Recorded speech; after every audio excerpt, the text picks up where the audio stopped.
Very impressive win for the Fighting Irish in their first road game of the season.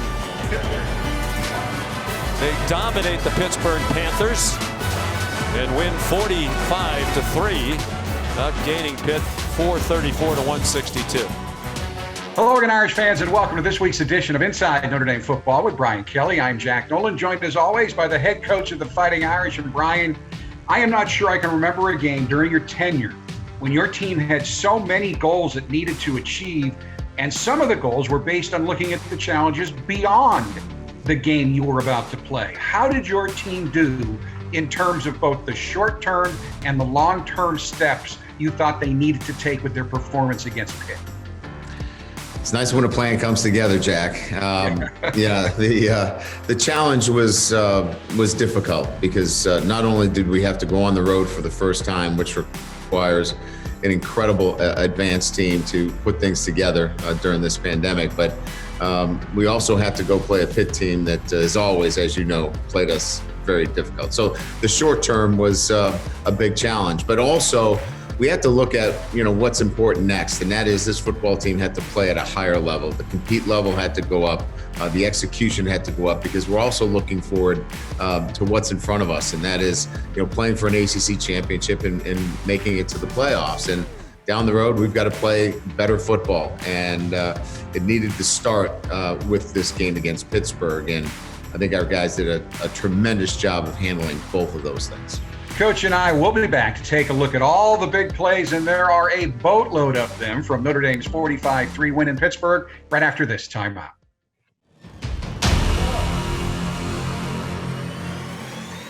It's time now for our game breakdown, brought to you by Canon. The Pitt defense really came after your offense during the first possession of the game, Brian. But during that drive, Ian Book helped deal with that pressure with his running skills. He gained 19 yards on 3 important carries. Yeah, I thought he did a really good job. Our first third down conversion, we ran a chains play where our receivers are getting to the chains, and they did a really good job of doubling up Meyer on that play. And in particular, Ben was doubled. So Ian didn't have really much and really did a nice job of stepping up in the pocket and using his feet. So when nothing was out there and there was coverage, but good protection, he was able to scramble for first downs. I thought he did a really good job of making really good decisions. And of course, he also threw the ball very well on that drive. He was 3 for 4 for 60 yards, including the 34-yard touchdown pass to Ben Skowronek that opened the scoring. Yeah, we had played Pitt, several times on third down. Their numbers were pretty consistent where we knew we were going to get the coverage. So we took the front side safety and cleared him out. It was just a matter of getting the ball out on time before the backside safety got there. And we just clearly got it out just in time before the backside safety got there. Ben ran the dig route. Ian slid in the pocket, got it to him just in time, and got us our big first touchdown of the game. Now, you were leading 7-3 when Ian Book jump-started your fourth possession with an important 18-yard run. Ian is going to pick his spots, and if he feels like he's got an opportunity to get us out of a tough territory situation, he's going to do it, and that was a really good run on his part. You don't bring in a grad transfer unless you think he's going to help you right away. Now, Ben Skowronek had shown the fans some glimpses, including one in this game, but he hammered those reasons home on your second touchdown of the day, the 73-yard touchdown pass from Ian Book. We threw a go ball onto the outside. We had a great matchup against their corner. He's about 5'9", Ben's 6'2", great size. And Ian put it in a great position where Ben could go up and get it. And, we get our big, go ball on the outside that we had been lacking most of the season. And it was a big lift for the entire football team, and in particular, I think the offense. Now, coming into the game, only 2 players on your roster had ever intercepted a pass in their careers. Sean Crawford with 5, Kyle Hamilton with 4, but that changed in the Pitt game with 3 different players getting their first career interceptions, beginning with Pennsylvania native Bo Bauer, who not only picked off a pass in the second quarter, but he returned it 16 yards to help set up your third score. Yeah, Bo was dropping in the coverage, got some great depth, and was able to get the crossing route taken care of with the interception. And the defense erupted. If you watch that film now, from our perspective, it was great to see the energy on the field when Bo was making that interception. He brings it every day in practice. He's got great energy, great enthusiasm, and it was returned to him with the entire defense celebrating with him after that play. After Kyron Williams ran it in from 2 yards out to give you a 21-3 lead with 1:29 left in the half, your defense forced a punt, and your special teams got you 7 more points before halftime. Yeah, they're a rugby-style punt team, and we send Bo and Isaiah off the left end, and they had to choose who to block. They picked up Bo Bauer, and they did not block Isaiah. And Isaiah probably had one of the nice, cleanest block punt touchdowns that you could get. And did a great job. Took the ball right off the foot of the punter and picked it up in the back of the end zone. And it was a huge momentum piece for us, obviously, to anytime you block a punt, it's hard to overcome block punts, first of all, and win games. But to block one right before the half like that, it was certainly a huge momentum piece for us. And we carried that right into the third quarter. So leading 28-3 with the momentum to start the second half, you wanted to put it away and put it away quickly, and you did just that. First, your defense forces a punt on the opening possession of the half, and then a 41-yard pass into the red zone to Javon McKinley sets up a field goal. Yeah, it was set up as we wanted to run the deep crossing post off of a fake screen into the boundary, and we got flushed on the play. If we don't get flushed, we have the deep post probably for a touchdown to, I think, Ben coming back across the field. Anyway, Ian stayed with it, came back to the fake screen to Javon McKinley, and he turns it into a great run down into the red zone. After that field goal, Jeremiah Owusu-Koramoah then gets you the ball right back with his first career interception, and that sets up another score. Yeah, I mean, that was the great thing, is that we were able to capitalize on all of the turnovers on Saturday and turn them into points. And so when you're able to take those turnovers and turn them into points, that they're obviously crippling for a team to overcome. And our ability to respond that way was big in this game. 2 passes to freshman tight end Michael Mayer covered the bulk of the yardage on the ensuing scoring drive. The first for a gain of 23 yards and the second for a 14-yard touchdown to make it 38-3. Yeah, the first one was a double move. He does a great job of setting up the safety. The safety had been very aggressive all day, coming down on our little out route to the tight end. He sets him up, breaks back inside, and throws a nice ball to him. And then again, we're in a position where probably should have got the ball out a little bit quicker, but he got flushed in the pocket. Ian steps back up, but still finds Mike Mayer before the safety can get back and make a play on the ball. Nice job, nice catch, nice throw, and a big, obviously, touchdown that puts the game really in our favor and probably out of reach at this point.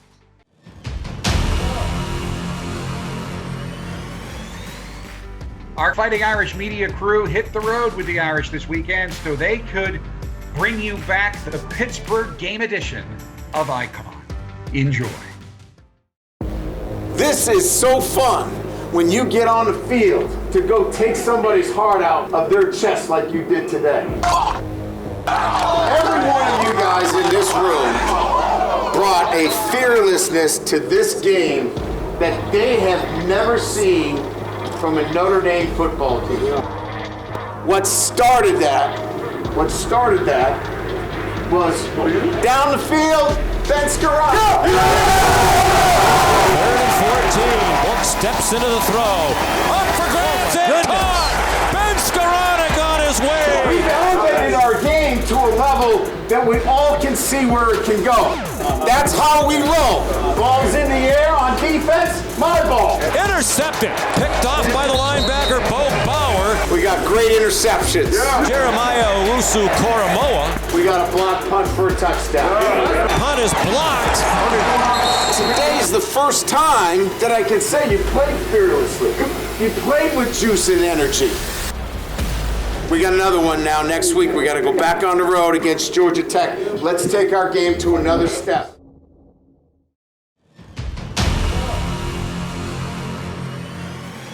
It's time now for Instant Reaction, sponsored by SiriusXM. Former Northwestern captain Ben Skowronek came to Notre Dame in the offseason amid high expectations. Against Pittsburgh on Saturday, Ben showed Irish Nation why the coaching staff was so high on him when he made 2 big touchdown catches in the game. Here is what Skowronek had to say to the media after the game in Pittsburgh. Hey, Ben, we heard Coach Kelly talk to us about raising play and not necessarily looking ahead, but just kind of being cognizant of what your guys' goals are. How did you balance that and that desire without, I guess, getting too far, looking too far ahead and trying to stay within this game? Yeah, Coach Kelly had a clear message before the game to come out, play loose, and make plays. So that was our focus as an offense and as a whole team. Just make plays and play loose. Not worry about the score, but rather worrying about winning their individual matchups and just making plays. Ben, take us through that 73-yard catch where you jumped up in the air and then were able to complete the play. Yeah, it was just a simple go route. I kind of had a good feeling Ian was going to come to me on that play, and it really just comes down to winning your one-on-one matchup and making the play. Ben, with wide receivers, the criticism the group maybe has gotten, how rewarding was today, especially to be one of the guys to kind of lift up the group with the catches you were able to make? Yeah, obviously it's rewarding. Making plays on Saturday is always rewarding when you practice so hard, all the way throughout camp, and then every single week, practicing hard. So, Coach Alexander had a clear message. It's time to show up on Saturdays and make plays. So I'm happy, for our group making plays, and there's a lot more on the table for us to go out and get. We'll go next to Nathan Atkins. Hey Ben, last week you said winning's all that matters. This week, you get the game ball. You have one of the best games of your career. I know winning matters a lot, but that's got to feel pretty good, huh? Yeah, obviously it feels good. For me personally, getting off to a very slow start to the season with some injuries, but coming out today and being able to make some plays to help the team win, obviously feels good. Ben, you've gotten a chance to know Ian pretty well this offseason into this season. How much do you feel like you being able to go out and make some plays like you did with the receiver group and maybe encourage him to sort of just let it rip in the future and have some faith in you guys? Yeah, when you catch the ball and help your quarterback out, you start building some trust with them, and then, he maybe starts looking to you, more often and stuff. So, Ian had a great game. He's a great quarterback, so accurate. He's a winner. So just being that reliable target for him is what I want to be, and helping the team, win games. Ben, what did you see from Ian during the week that might have led you to believe he'd have this kind of performance? This is his best numbers against a Power 5 team in a while.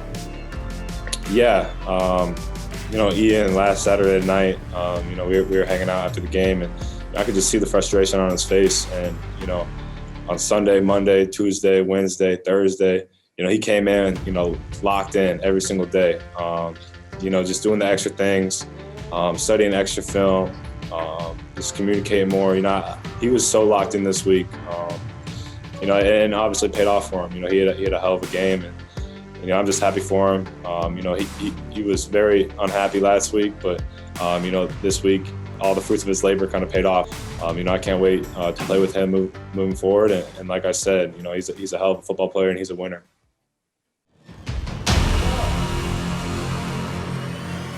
It's time now for Irish Intel, sponsored by the experts at TireRack.com.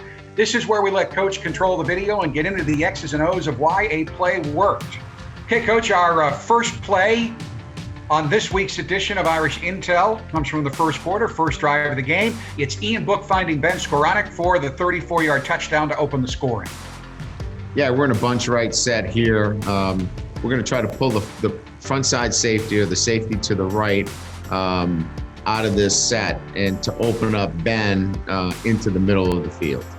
Our second play, also in the first quarter, occurs on Pitt's second possession.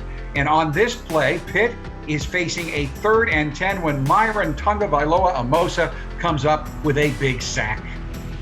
We're in our nickel defense here. You can see what we did is we freed up Myron here into a one-on-one situation. So our nickel defense in this situation, more than anything else, is about getting one-on-one matchups. And here we get Myron in a one-on-one matchup, puts great pressure on the quarterback. And that's really what third down becomes for our front four.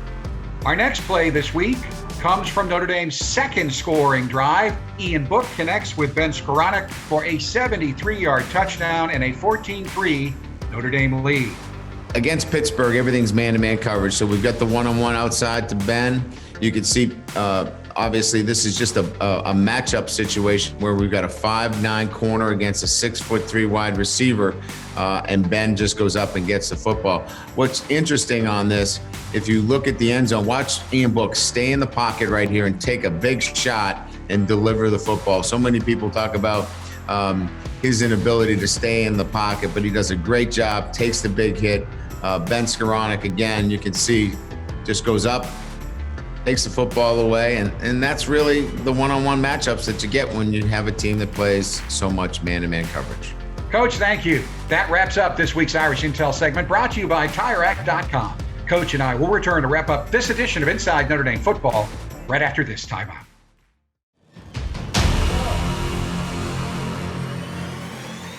Georgia Tech is another ACC team that has been up and down this season, but they do have a couple of good wins, one on the road at Florida State and an impressive home 46-27 win over Louisville. So what challenges can they pose for your team?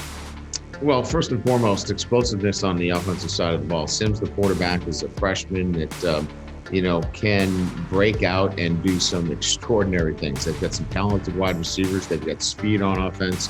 And you saw they had a couple of breakout games offensively where they scored a ton of points. Defensively, again, it's a structure that we're familiar with Coach Collins when he was at Temple. It's an aggressive defense, one that they're going to try to come after you and try to confuse you with their defense. But it's also one that we know quite well. It's a 4-3 defense. It's a quarters coverage. So, we're more familiar with it, but it can be one that if you're not paying attention, they like to get after you a little bit. So a young team, a team that's building, and a team that obviously from our perspective, we're really focused on how we continue to build our compete level when we go back out on the road for the second time. So the keys to both doing that and recording the impressive win? Well, it starts with our preparation, certainly, right? We need to continue to prepare the right way. If we do that, if we put the work in, we put in the right kind of preparation, that will lead into how we play on Saturday. Play fast, fearless, look for guys to come up and be playmakers. And that's really, the compete level that we're looking for as we continue to build on this team right now and how this team looks moving down the road and into the future. Ryan, thank you as always. Good luck this week. Thanks, Jack. Thank you. Folks, that will do it for this week's edition of Inside Notre Dame Football. Coach and I will return next week to break down all the highlights of the Notre Dame-Georgia Tech game. Till then, for Kelly, I'm Jack Nolan. Thanks so much for watching. As always, go Irish.